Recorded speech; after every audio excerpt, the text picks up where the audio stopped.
for one of the first times in modern warfare, a civilian population was denied the option to become refugees, which should be treated as a separate war crime. It is a very serious thing, especially given the fact that in this intense conflict zone, there was no way to escape the trauma. According to psychological post-conflict studies, virtually the entire population has suffered from post-traumatic stress. There's no way of escaping. It's bad enough to live there when there's no combat, but when there was intense artillery, air, naval strikes, that was something that no civilian population should have been coerced to endure. So in my view, those issues create a clear case of responsibility under international law, and the issue is whether the UN has the will, the political will, to implement international law under these conditions. Because you couldn't have a clearer consensus as to the factual characteristics of what occurred. You could not have a more credible group of investigators looking at this situation. Richard Goldstone was a world-class jurist who was known to have deep sympathies with the state of Israel, was involved with a series of institutions within Israel, had family connections. Israel could not have hoped for a more sympathetic person. And yet they engaged in what I call the politics of deflection after the report came out. Instead of really examining the substance in any clear way, which is almost a mission impossible if one's trying to exonerate Israel, they focused this attack from the highest levels on Justice Goldstone, treating him as if he was a self-hating Jew, which is, knowing him very well, it's a surrealistic joke to view him, and a very hurtful one at that.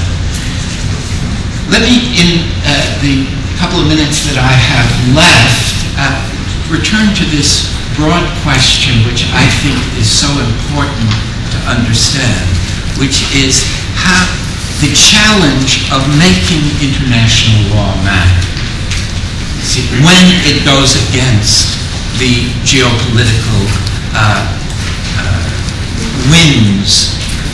There's an interesting study of the Gaza situation and of the Goldstone report by the Federation of International Rights, which starts with the sentence, "The adoption of the UN Charter marked a willingness by state parties to create a world order wherein conditions under which justice and respect for the obligations arising from treaties and other sources of international law can be maintained." See, that's an illusion. The states never were willing to accept the UN Charter as really binding on them. We have to recognize that. They have only accepted it when they've been pushed to by the mobilization of a political will. It doesn't happen.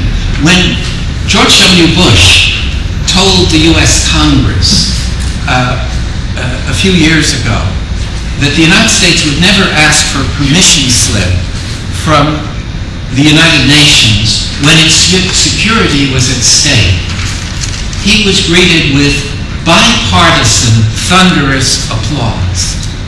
It's the bipartisan, thunderous applause that is significant here.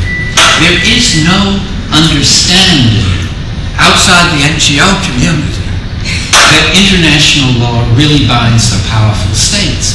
And in a certain sense, it's constitutionally embedded in the UN Charter in the form of the veto. The veto is in effect telling the 5 permanent members, you don't have to obey international law when it collides with your interests.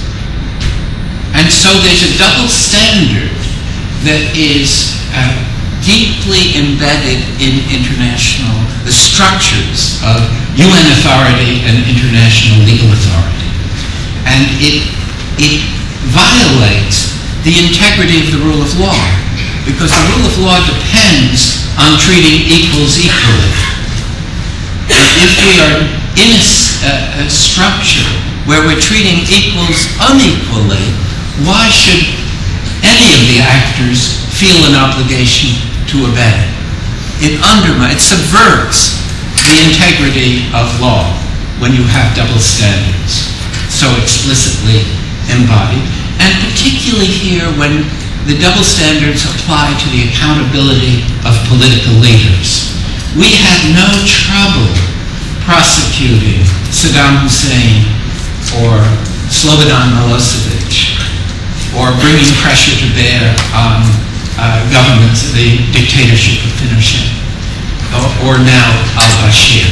These are all people that should be prosecuted, but they should not be prosecuted in a context where those who have a geopolitical umbrella under which to rest are given impunity.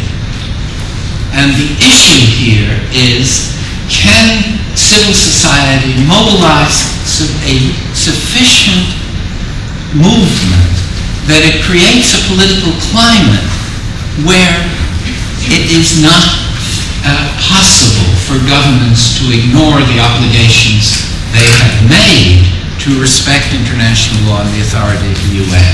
We should remember the South African precedent, because there too the strategic interests of the United States and the United Kingdom were aligned with the racist government of South Africa. And it was only through the anti-apartheid campaign and grassroots activism that a political climate was created in which even the conservative governments of Margaret Thatcher and Ronald Reagan were compelled politically to sign on for sanctions against South Africa. That was an enormous victory for the mobilized capacities of global civil society. And there is a Palestinian solidarity movement now that views symbolically the world as its battlefield and is waging a legitimacy war to achieve rights for the Palestinian people that cannot be or have not been achieved by intergovernmental action or under the auspices of the UN. And so it is terribly important, it seems to me, that we who believe in justice and who believe in international law for all, including especially our own government, that we should do everything in our power to make the Goldstone report something historically memorable as a turning point, where finally those that were under this geopolitical umbrella felt the raindrops. See, and I think that's how we are all challenged to act. Thank you very much.